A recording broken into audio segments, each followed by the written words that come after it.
We Good afternoon, ladies and gentlemen. Welcome to another edition of the Trent Cruz Show. Here with an exciting guest. We got Miss Dawn Paige from Concerned Black Citizens. How you doing, Miss Paige? Hi, how are you doing? Great to be here. She's also part of the Reparations Collective. I know you've been on a flight. How you rested up? How you feeling? Yeah, I'm rested up. Arms still a little tired. Ha ha ha. Just flew in from LA to see my daughter and took a break from all of this craziness that we're out here fighting for.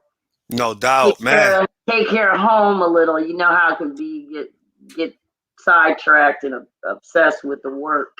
Yeah, Like exactly. a minute out. So that's what I did, and now I'm back in the saddle. Glad to be back here talking about this executive order strategy that we are pushing with the Reparations Collective that So was begun by Black PAC, and you, as part of that, your affiliation with the Black Caucus, Green Party Black Caucus, correct?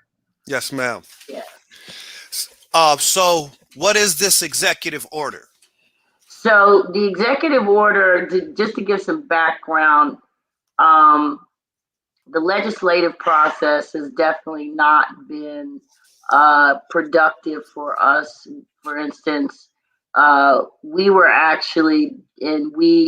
descendants of American chattel slavery were actually freed by executive order by the Emancipation Proclamation. Um, and now we're fighting for reparations. And we've had previous legislation that has either gone unignored, like the Civil Rights Act of 1866, or unraveled and diluted, like the Civil Rights Acts of 1965 and 1966. Mm. And so now we're fighting for reparations. And if we look out over the political landscape, we see how gerrymandered the states are, and we look at the representatives that we have, and look at the policies that are in place that have either served to cut us out, like the Homestead Act, the GI Bill, Social Security for about 30 years, and we look at these policies and see how basically they haven't done their job, they haven't done the work, and then we look, now we're fighting for reparations, and so how do we get that done against a backdrop where we don't even have any anti-lynching legislation? um, and my answer, and the answer that the Reparations Collective is pushing, um, is an executive order strategy, because if we look, a precedent has been set. Of course, first and foremost, reparations have been paid by the U.S. government to different groups who were both non-citizens, like the Native Americans, and citizens, U.S. citizens. Japanese Americans were citizens, and 9/11 victims who also were U.S. citizens. Each of those groups were paid reparations. Um, but when we look at other groups that have received benefits that are not labeled reparations, um, we see that groups such as the Asian American Pacific Islanders have a group called a piece of an executive action called an Economic Empowerment Act, or just White House initiative on Asian American and Pacific Islanders economic empowerment. And then we also have the Hispanic Prosperity Initiative. Mm. Both of those initiatives set the precedence for the government, the executive office, doing something very specific, economically related, for two very specific groups. And as you know, the descendants of American chattel slavery are a very specific group that has suffered very specific harms, and is really the one of the few groups that has its own government that actually facilitated and codified uh, oppression and economic exclusion. And, you know, we're still waiting for restitution on that. And then we have these other groups that have these executive initiatives. For instance, the White House initiative for AAPI group has been in place since, I believe, 1996. And it starts by extolling their contributions to this country and how they are celebrated, and yet they are contributing. They have about 1.7 trillion in spending power and 22 million people population. Now, our population, the Black population, or descendants of chattel slavery, is about 38 million and has the same spending power. So a larger group with the same spending power, yet we have no executive orders such as these in place. This initiative works to broaden AAPI access to economic resources, and I'm reading, access to economic resources and opportunities, and thus empower AAPIs to improve the quality of their lives, raise the standard of living of their families and communities, and more fully participate in our economy.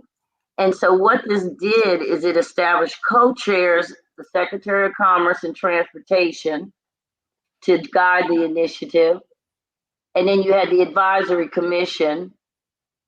And those people together, the commission works to broaden the access by AAPI employers and communities to economic resources and opportunities.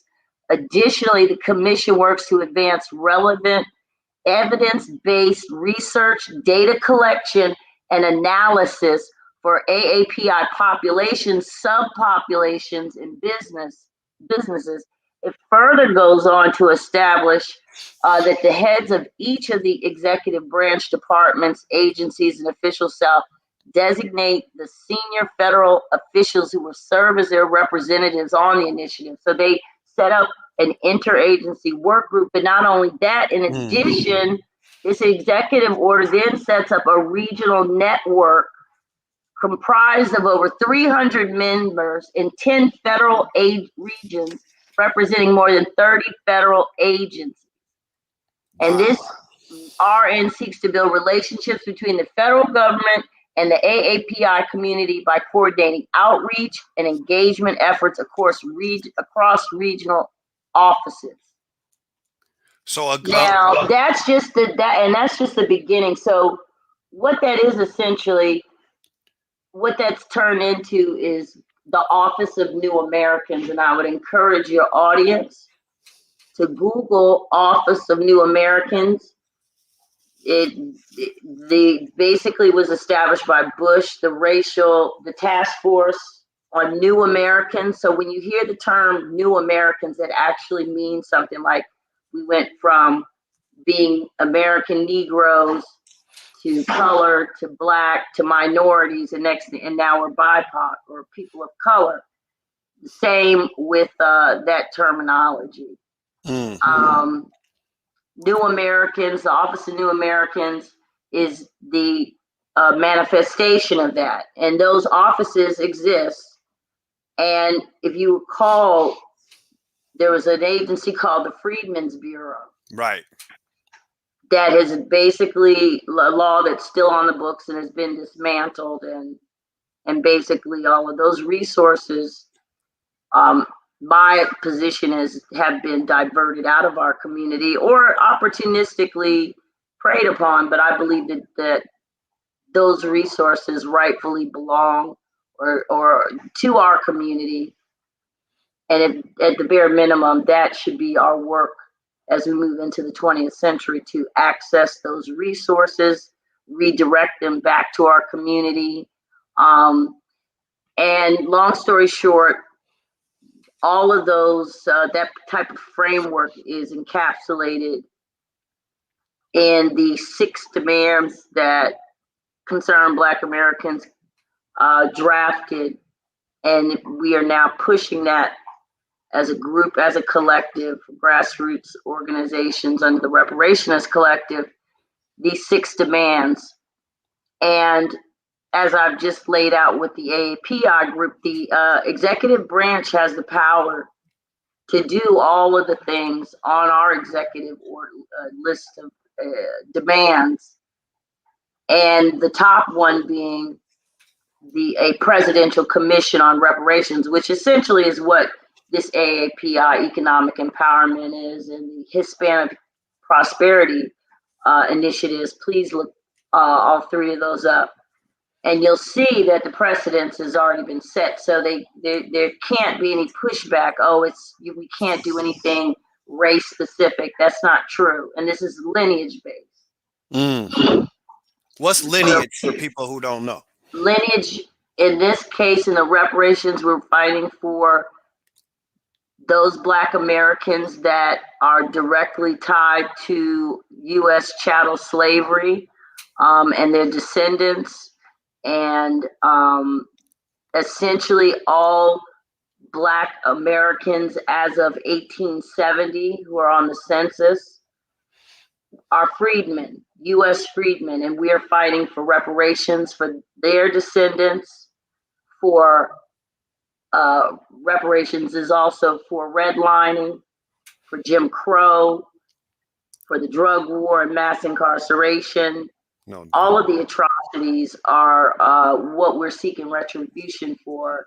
And we think with this list of 6 demands, we can circumvent the gerbil wheel that I believe is, the legislative process, because we see these other groups basically cut deals over steak dinners. And the first 100 days, I haven't really seen any policies coming from the Biden administration that are going to help the Black community. And again, we delivered.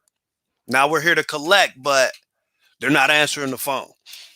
They're not answering the phone, and the Reparations Collective is definitely, we've already had a meeting with one representative in North Carolina, and we're working on meeting with the staff for HR 40, which is the current legislation in the House Judiciary Committee that is calling for a study for reparations and proposals. So not just a study, but proposals as well. The problem is that has to go through the House, then through the Senate, and then finally to the desk. And then we have to form the commission. Whereas if we take this executive order strategy, there's no cover for Nancy Pelosi to say they didn't get enough votes. The president has the power to effect and panel a commission tomorrow. And he has a discretionary budget to fund the administration of that. But not only that, the structure of these commissions is, as I said, that not only have a commission, and just think of all of the department heads are on that commission, and they're essentially coming up with a business plan for the community or for the beneficiary group of that executive order.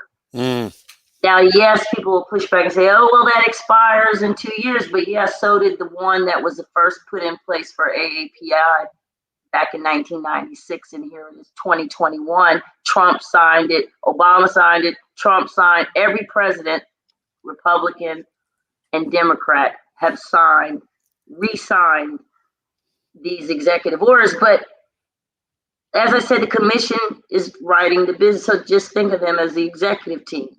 Right. But they have put in place a whole department. And that department does not go away, because also what happens when you establish this executive order is that beneficiary group becomes a line item in the department budgets of each of the executives that sat on that commission. Okay. It's a business plan. Think of the United States as a company, and they got the African American department over there. We got to get sales up. We want to increase the value of that asset, this country's asset over here. You guys get together, have a commission, come up with a business plan. Each of your departments has to do their part. Department of Labor, you come up with jobs. Department of Education, you come up with scholarships and vouchers, blah, blah. HUD, you come up with housing and cash, yada, yada, and yada. So our executive orders basically operate on that fact that this tool has been available, but we don't have anyone to push it. But the Reparations Collective, when we were in town in February 14th for the March for Reparations, we also registered as lobbyists for HR 40 and the Justice for Black Farmers Bill and a host of other issues. So we're now formally registered lobbyists with the House and the Senate. Yes. Yes. The Justice for Black. Well, before we do that, what is so can you do you mind saying what's in the executive order? Oh yeah, I don't mind. Would you like me to read through them real quick? Yes, please. I'll just give you the topical. What we did is on January 18th, the Reparations Collective issued a press release that included Black PAC, Black Lives Matter Minnesota, Concerned Black American Citizens, and of course, Trey Hearn, you were involved in the a part of the Reparations Collective, and we're at the march as well. Yes, ma'am. Thank you for showing up and showing out. So as a group, we issued this, and I'll read the press release. It says the Reparations Collective is a coalition of nonpartisan social justice, political, and public policy grassroots organizations advocating for federal reparations and restorative legislation for African Americans who are descendants of American chattel slavery. We delivered. Now it's time to collect. African American voters can no longer wait for full citizenship in the United States, this country built by the hands of their ancestors. Despite the almost incalculable economic, scientific, civic, and cultural contributions that have been made, the descendants of those persons enslaved in the United States, aka African Americans, are projected to be a wealthless class by 2053. Horrifying morbidity rates exacerbated by the COVID-19 pandemic and bottom cast wellness indicators reveal just how large the accumulated wealth disparity between descendants of America's ex-slaves and ex-slave holders has become and continues to worsen. In 1865, years before their ancestors were emancipated, the U.S. economy was valued at $42.2 trillion. Yet today, African Americans hold less than 4% of the nation's wealth, compared to 85% for white Americans.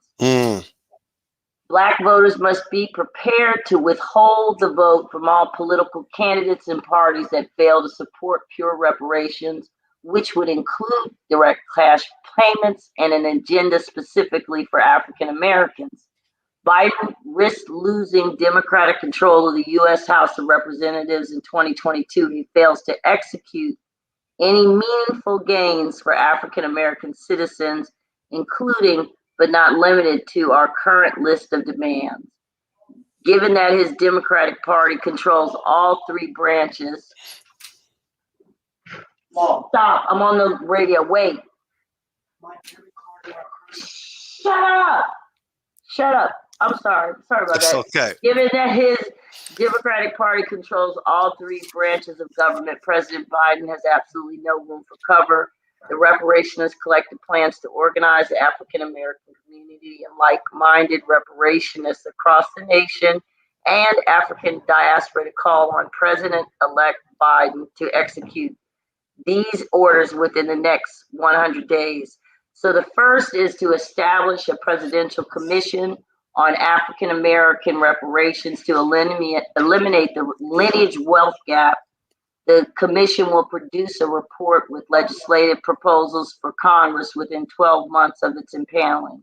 The second is to inaugurate an African American economic empowerment initiative to eliminate the lineage income gap. So that would include a pandemic relief package that would include like $3,000 a month and some other items.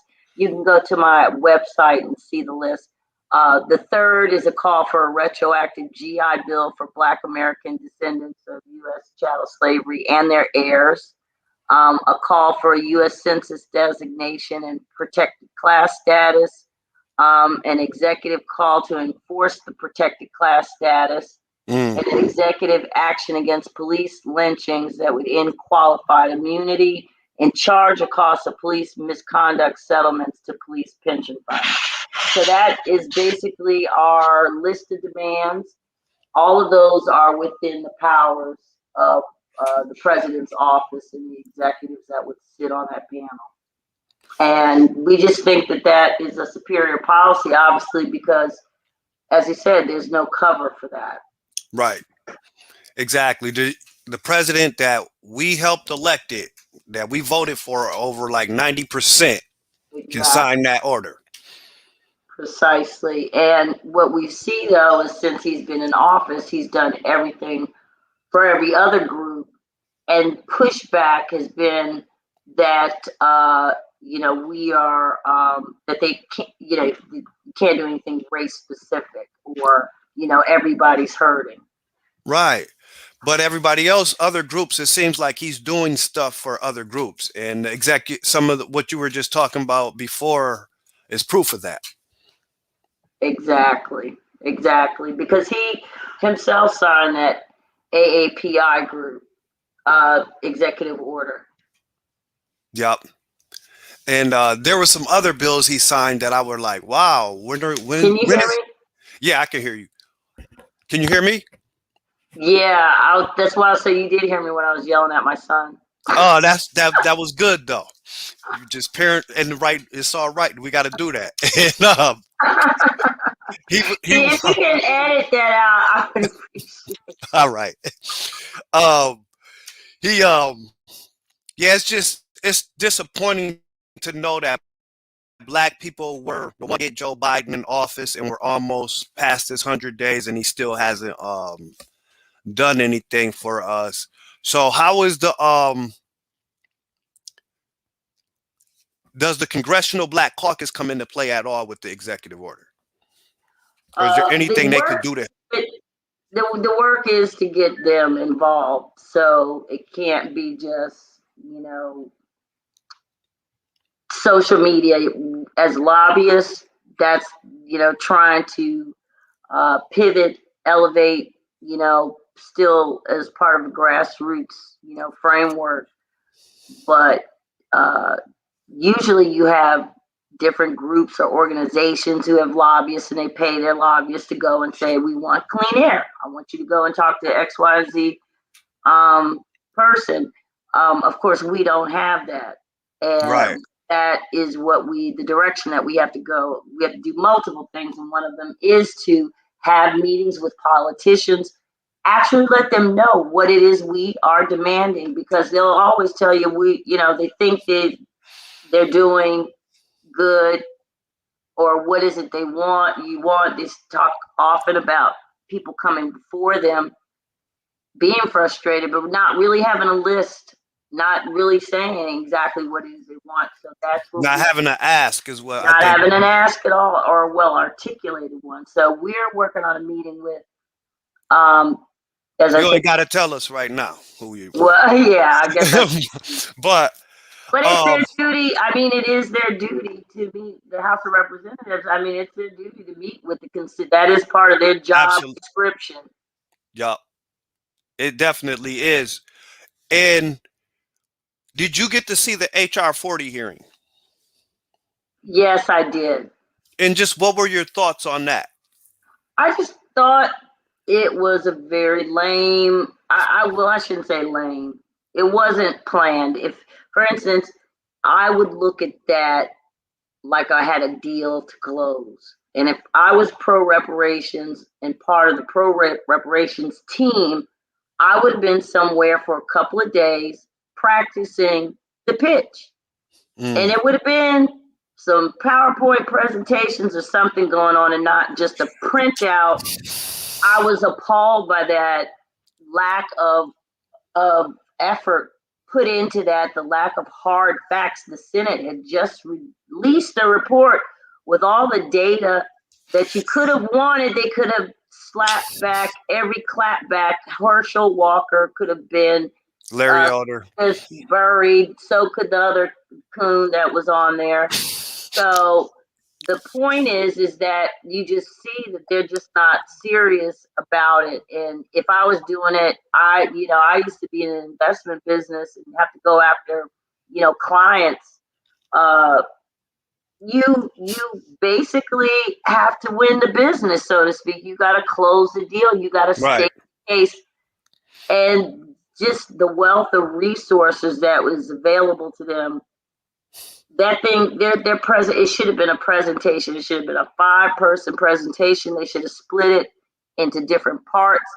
Had the backup, had the clapbacks, but it was half-assed and low budget, Right. and makes you wonder how serious people are. But I don't. And but the other thing, lack of manpower, I guess.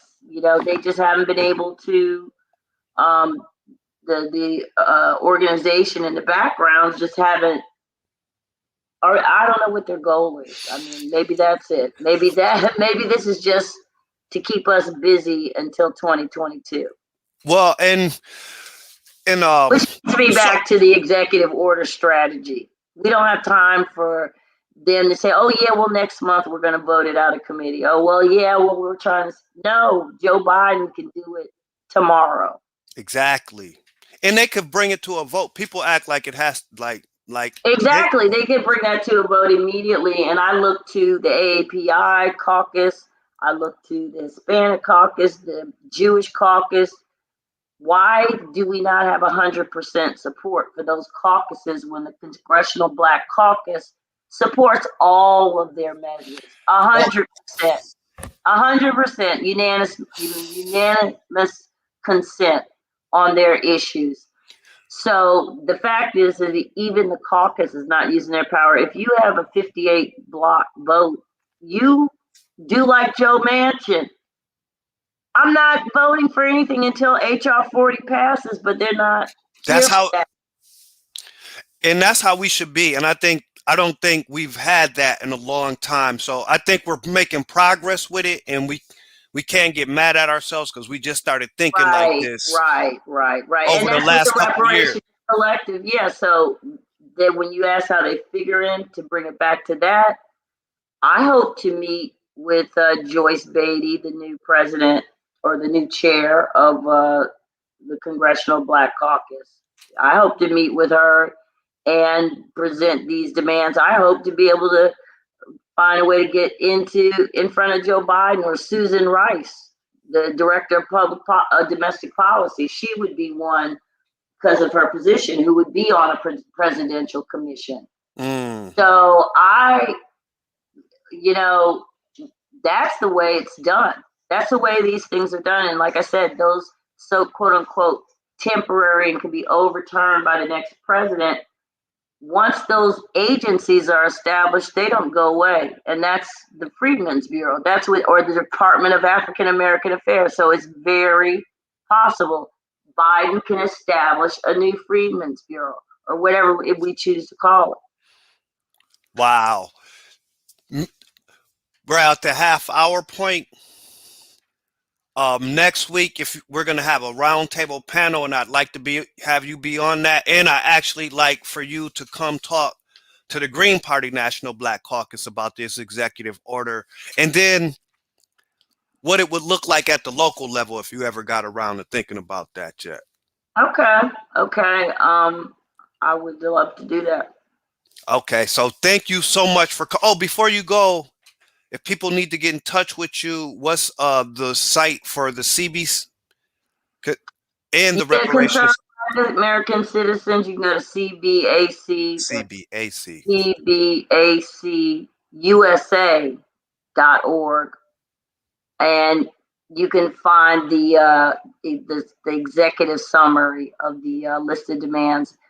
The actual second demand is actually a 9-page document. It's not published, but I've actually written an executive order for us, which is in the draft stages, but it's using the others as a template. So again, it's like, how can you say no? What's the cover on that? So that's where we're at. And then you can also check out Black Pact. That's BlackPact.org, and help us organize, sign up, become a member, donate, help us fund this lobbying work. This is a new direction that we're trying to go in, and we're going to have to take that tithing and start political tithing and funding our own liberation. That's right. Looking forward to talking to you next week, hopefully on a roundtable discussion. Thank you for joining us tonight. Talk to you soon. Oh, thank you so much, Trayvon. As always, it's a pleasure. Thank you so much. All right, touch base with you right away. All right. Bye-bye. Bet. Peace. Peace. No doubt. Ladies and gentlemen, that was Dawn Paige. She's out on the West Coast. She wrote a very some executive orders. Black Lives Matter Minnesota is part of the Reparations Collective. The Reparations Collective is organizations from around the country who are fighting for reparations and working on that. I'm proud to be a part of that group so that we can get HR 40 passed and other legislation that's going to help the American descendants of chattel slavery in the United States. Tune in Sunday. Right here, we'll be back. We got a power pack show for you. Today we had a great rally at the it was great and it was powerful, but we were at the Minnesota State Capitol. We were scheduled to be there, got there. They had all the roads blocked off, so we couldn't get our equipment and our sound system up to the Capitol. So we had to improvise. And we still had a rally, and I still feel like it was successful, and it was powerful, and it was energized, and it was great. So I'm really excited that we was able to get that rally off.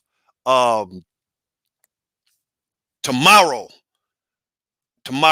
at Beltrami County Jail up in Bemidji, Minnesota, we're having another rally to demand justice for Hardell, and it's a prayerful protest in Beltrami County to cause for the shutting down of Beltrami County Jail. Beltrami County Jail has been a place where a lot of people have been murdered due to neglect and abuse. Hardell Sherrill was there. He died in Beltrami County Jail. Tony May died in Beltrami County Jail. Stephanie Bunker died in Beltrami County Jail. So a group of activists will be there tomorrow from all across the state of Minnesota demanding justice for Hardell Sherrill, Tony May, Stephanie Bunker, and all stolen lives that were lost in Beltrami County Jail. Sunday, the Id protest in Minneapolis. You can go to the CARE Minnesota page to find out about that. I believe Monday or next week for the Derek Chauvin trial, Black Lives Matter Minnesota, Twin Cities Coalition Justice for Jamar, Racial Justice Network, Black Lives Matter, Twin City Metro, MIRAC, and a host of other groups will be downtown Minneapolis demanding justice for George Floyd. So make sure you stay in tune with that. Continue to put pressure on the city of Minneapolis and everybody to make sure that we're getting justice for George Floyd and that they're doing things to end homelessness and close the racial wealth gap in the city of Minneapolis. Sunday night, tune back into this channel and we'll have another episode of the Trey and Cruz Show for you. And again, our roundtable discussion on reparations will be happening next week. The Green Party National Black Caucus on Sunday, September 28th, is having another meeting. We'll have a broadcast talking about reparations, talking about missing Black women, talking about Black people in the environmentalist movement. So make sure you tune in for that. Thank you for tuning in for another edition of the Trey and Cruz Show. Keep it locked right here. All right. Peace.